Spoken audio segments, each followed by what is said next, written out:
Peace, peace, beautiful people. It is I, your friendly neighborhood ImahX, and we are here with the weekend vibe guide. So we are going to go ahead and anoint our space for the energy of ritual, cleanse and clear out any energies that are seeking to dissuade us or deter us from our path. Gonna go ahead and hit our 528 hertz tuning fork and make sure that we're all in alignment.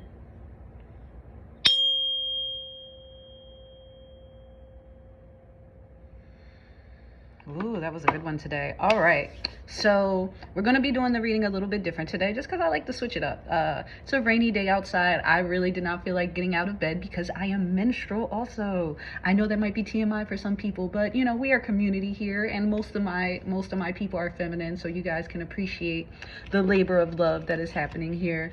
But I'm going to go ahead and get started, and what we're going to do is I'm going to pull all the cards first, and then we're going to see what sort of macro meanings come through, and then we'll read them individually and then together. So Most High, ancestors, angels, spirit guides of our collective, what energy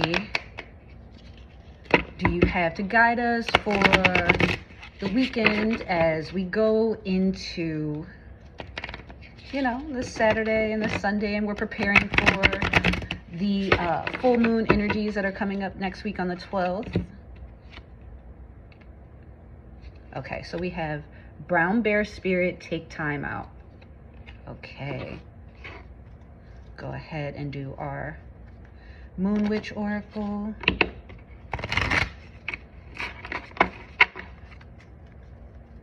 This is the first time that I've pulled this card, so I'm excited because this deck is so vast. Like, this animal spirit deck is so vast, and I haven't even begun to encounter all of the energies.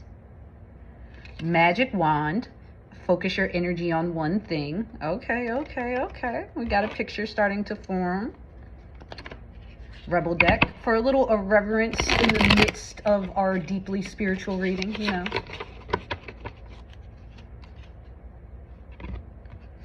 Drop the effing ego. Vulnerability is hot AF. Okay. And last but not least, which is wisdom.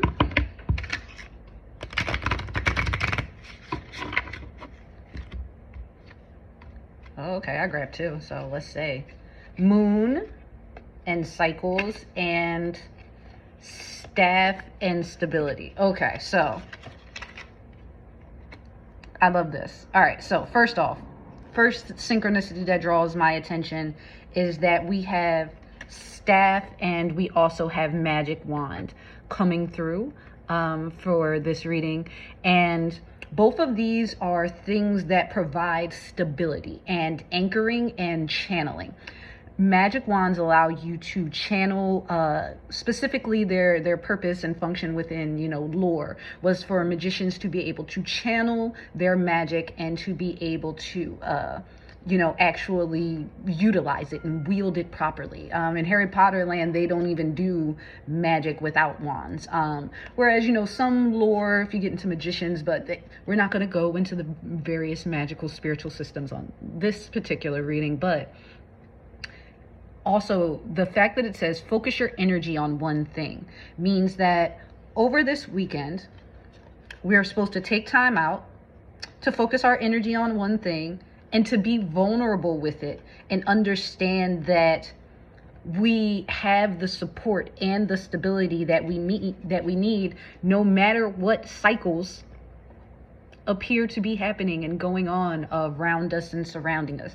The moon is always the same, whether we can see its fullness or whether we can only see a crescent or whether it's new and we cannot see it at all. It is equally as present in all of those stages. And so there is something to be said for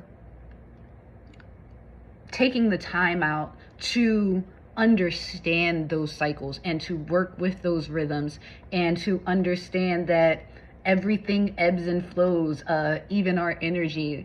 I don't do a lot on the days that my cycle is happening. I don't do a lot on the days that my cycle is happening because of the fact that well, historically, women, you know, were constantly forced to work and so forth throughout these times. And so it's radically revolutionary, especially as an indigenous brown woman in the world, whose ancestors were historically not able to rest when they needed it most. Rest is revolutionary. So I take the time out to rest and to honor them, because that allows me to show up in the fullness of myself when I am necessary. It allows me, taking the time out to focus on the things that you need, allow you to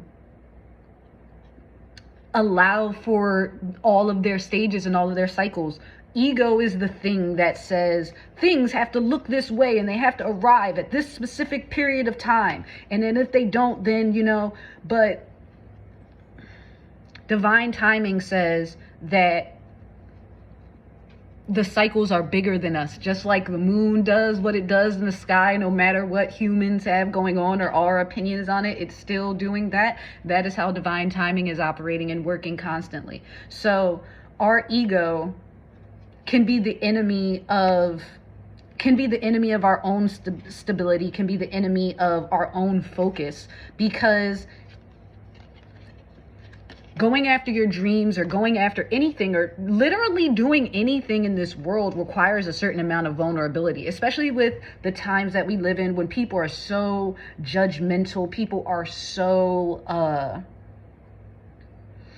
quick to say that something is cringe, and you know, so it's even though it's never been an easier time to be an artist, it is also one of the hardest times, because people just used to be happy that you were creating something. Now it's like, well, are you monetizing it? Are you making money from it? Like, is it something that you just do for fun? Do you even have time for fun in this economy? Are you building community?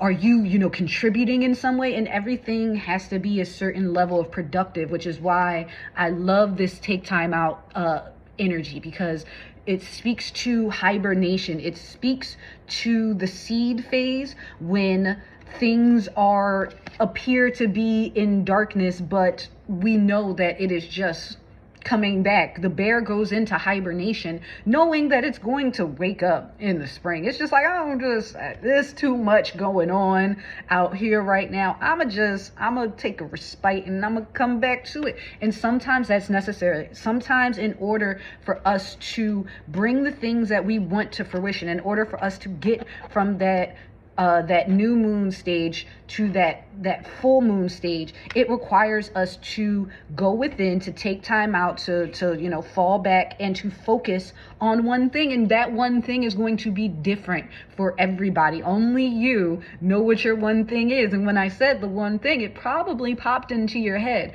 whether it is your fitness goals, whether it is your health and eating, whether it is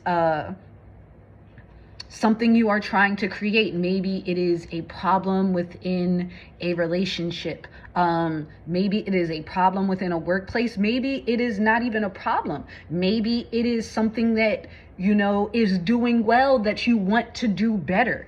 All of those things require us to be able to focus and to take time out and to really be present with what we are trying to create. The duality of the staff and the magic wand both speak to things that we hold in our hands. So focus on the hands this week. Focus on the things that you can tangibly create, and also it's okay if it's not perfect. That's the thing about vulnerability. Ego is the only thing that says it has to be perfect all the time. But shout out to our inner children who knew that it was just, there's something to be said for the journey. There's something to be said for the process of creation, and that you often learn so much within the process that's equal, if not more value than the creation itself. So that has been this weekend's vibe guide. I hope you guys like this format of reading. Let me know if you would be interested in doing pre-shuffles so that we can streamline this a bit, or whether you find shuffling time to be soothing. A little bit more time spent together without me yapping at you. But I hope everyone enjoys this. It finds who it needs to find by the power of the Most High. Be blessed, be well, be naturally you.